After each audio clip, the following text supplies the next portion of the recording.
What's your opinion on carbs before bed? I'm not a big fan of it. I don't believe that you need to.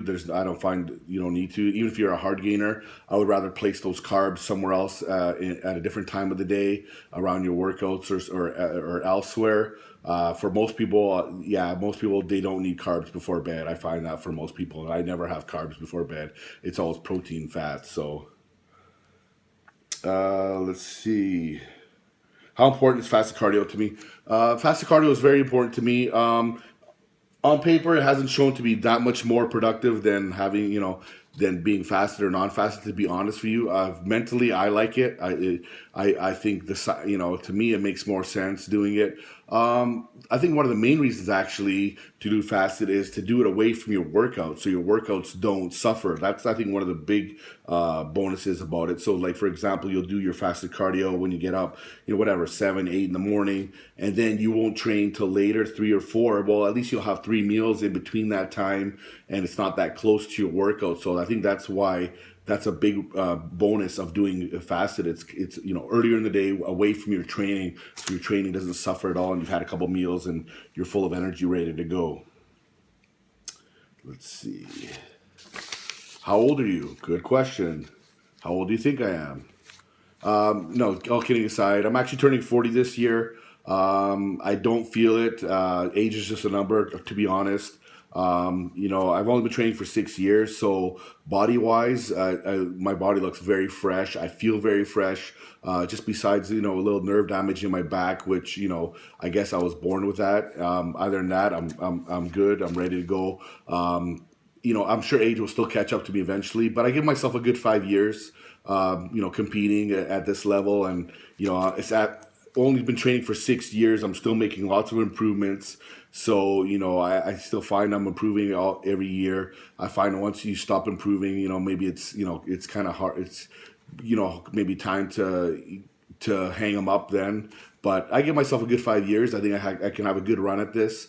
6 years in this sport is nothing like, and that's the crazy thing about me, about my story, is most bodybuilders, especially Caucasian bodybuilders, are actually retiring at my age, at 40. And here I am just getting my career started. So that's pretty unique about me. But yeah, like I said, I just started not even 6 years ago. So age is just a number. I don't feel it. And I actually get told that I don't look at it either. So I'll take it. How long do you sleep for? I let my body wake up when it's time. So that's usually 8 to 10 hours. I'm getting ready for my show. The body, I don't sleep as much. Your body's, under a lot of more stress and stuff like that too. But usually 8 to 10 hours, pretty much. I let my body sleep, and I recommend that to most people if you can. How many meals do you eat? I eat 6 meals a day usually. How many sets of reps do you do for chest? 12 sets, reps anywhere from 4 to 6 on my first set for my basic compound, and then as high as 15 on my last sets for some of the most exercises where I'm getting a really good squeeze and getting some blood in there. What's the best workout for building all around good calves? I might not be the one to ask. Calves are actually one of my weakest body parts.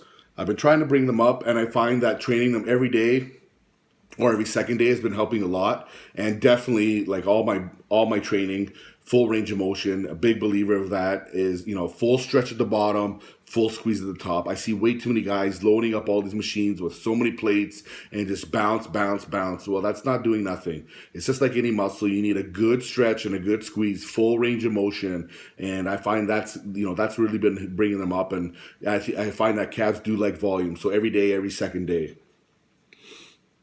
Do you do cardio? And if so, what's your favorite? I like incline treadmill, steepest, walking up the treadmill, and stepper. It's hard for me to do sprints and anything like that from at my body weight, so I usually just do one of the stepper or highest incline. I switch it up just to keep it from getting stagnant.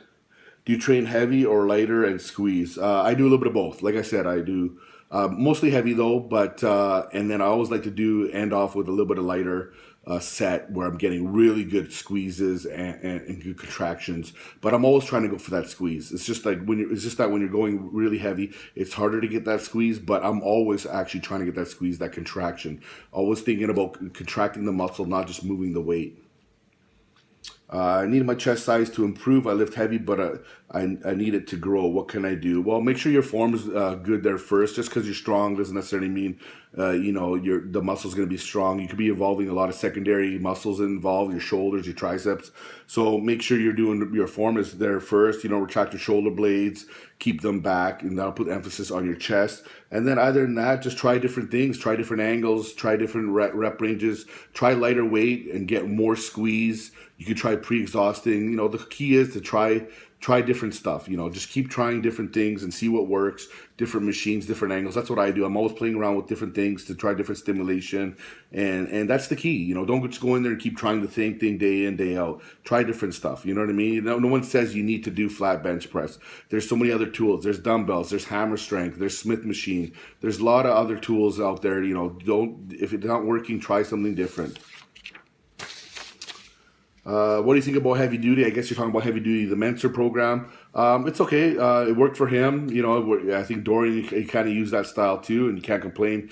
It worked for Dorian.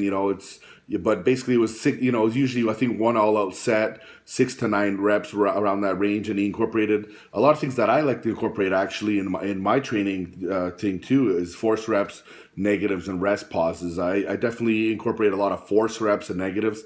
I'm a big believer of those. I think you should incorporate that in all your sets to get the most out of each set, especially force reps. I'm a big believer of that at the end of each set to use a little bit of body momentum and to force out a couple more. I don't like, but I see it used way too much earlier in the set, and that's not good. It should be just at the end, just to squeeze out a couple more sets, just to, and I really believe that those really help a lot. What's your diet like on and off season? Like I said before, it's pretty basic. It's the same. Like I said, it's just when I get ready for prep, it's just start, less amounts of it and just, clean it up a little bit more. But other than that, it's pretty basic. It's an easy transition, and I recommend that to most people. That way it's much more easier to transition. It's the same foods, just less of them. That's all. How long do you cut for a show? Daily cardio? If yes, how many weeks out? I always start out 16 weeks out, even though I do stay lean. It's always good to start out earlier so you're ready nice and early, and slow and steady is better. That way you'll retain more muscle tissue and stuff like that too. And cardio starts right out of the gate, 16 weeks out. I do cardio off season already anyways. But 16 weeks out, I'm basically doing cardio probably about 5 days a week, 20 to 30 minutes, nothing crazy. And then it'll increase, weekly as we get closer to the show.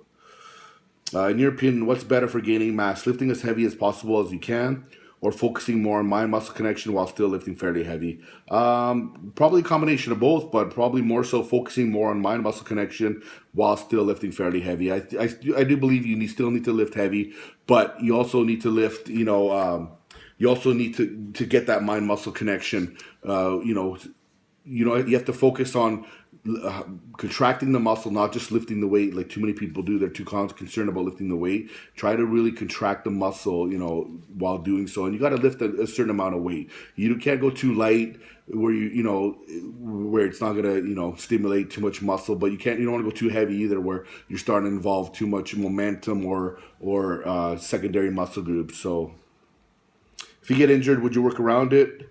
Although you might experience some pain. Well, most of us probably all have a little bit aches and pains here and there. That's just part of lifting, that's just the way it is. If it's too bad, obviously take some time off, work around it. When you do come back, start going lighter just to get some blood in there, which help with the recovery. Don't force it. Use your own judgment. It's not worth it, honestly. Take some time off, do other things, work around, train other body parts if you can and stuff like that. But yeah, don't force it. Do you ever suffer any issues with sleep? If so, what is your sleep protocol? I do have sleep apnea, so I do use a machine, and I recommend that to anybody that's bigger or has put on weight fast to look into that. And it's not necessarily even bigger people. Anybody can have that, but it's definitely something not to be played with. You want to definitely look into that. Make sure it's very important for recovery. Actually, when you're not getting the proper sleep, that's when you recover. That's when you grow. So I noticed ever since I started using my machine that my recovery has gotten way better, and that's huge for us. For us lifters. So and for many health benefits, it's something you don't want to play with. Get it checked out if you think that there's any chance you have it. It's worth it, and a lot of medical coverage programs will actually cover it. I like your opinion on working back. It tends to be my toughest body part to stimulate. I've tried heavy, low rep, light, high rep, volume, etc. Well, first off, make sure you're using wrist wraps to take your arms out of the equation. That'll activate your back a lot more. What I like to do also is use a false grip. Don't put your thumb over it. Kind of just wrap your hands around it, like kind of like hooks. Other than that, just try to really maybe go lighter. A lot of squeezing, squeeze really hard, and just keep trying. Just keep trying different things, different angles, different rep schemes. I know you've tried a lot, but you just got to keep trying. And maybe your back just doesn't get sore, but doesn't mean you're not working it and it's not growing. So that's the key, though. At least you've been experimenting. That's good. Just keep trying different things. And like I said, straps, and maybe really trying to go for that squeeze really hard with the back. Let's see. I'd have to see what a low carb versus high carb day. I don't really have crazy high carb, low carb days in the off season. Basically, I do cycle my carbs a little bit. Basically, on my off days, training days, I go lower carbs. Basically, I just take out my intra workout carbs, which I usually take in the off season, and my post workout carbs. So I just take those out and replace it with a protein fat meal. So my carbs will drop on those days twice a week. Question. When putting on size and when you recognize you gain too much body fat, how do you react? Do you set carbs lower or increase cardio? Well, first of all, I like to adjust my diet. I would probably adjust the carbs. If you're not doing cardio already, I would implement some in there until you get your body fat down to respectable levels.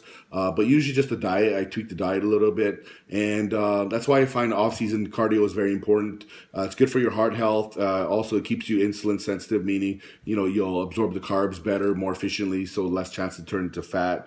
And it'll boost your metabolism, stuff like that too. Also, if you're not competing, I like to have my clients do a 4-week mini diet twice a year at least, so every 4 to 5 months. It'll just basically be a lot of, basically we'll be doing a lot of cardio those 4 weeks and lower the carbs quite a bit, and that'll basically just resensitize you, increase your insulin sensitivity, so that when we go back to a grow phase, you'll be able to absorb those carbs a lot better. It will grow leaner, and that'll just give you a better set point. It's like kind of like coming the rebound off a show, how you grow, coming off a show, you're very sensitive. It's basically very similar to that. So twice a year, we'd like to do that.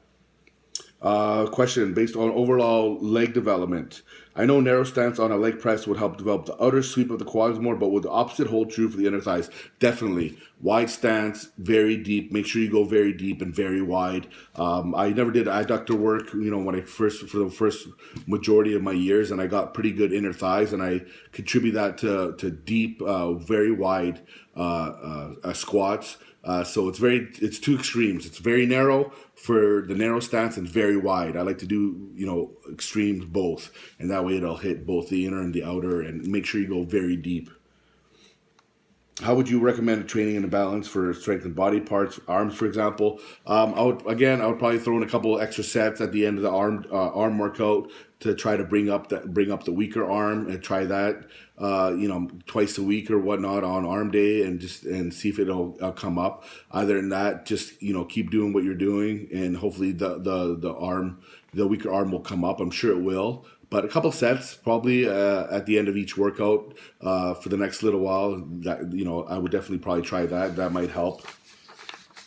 And that's about it. Hope you guys enjoyed the Q&A. Sorry it took a little while, but I just want to make sure I got all the answers. And until next time, guys.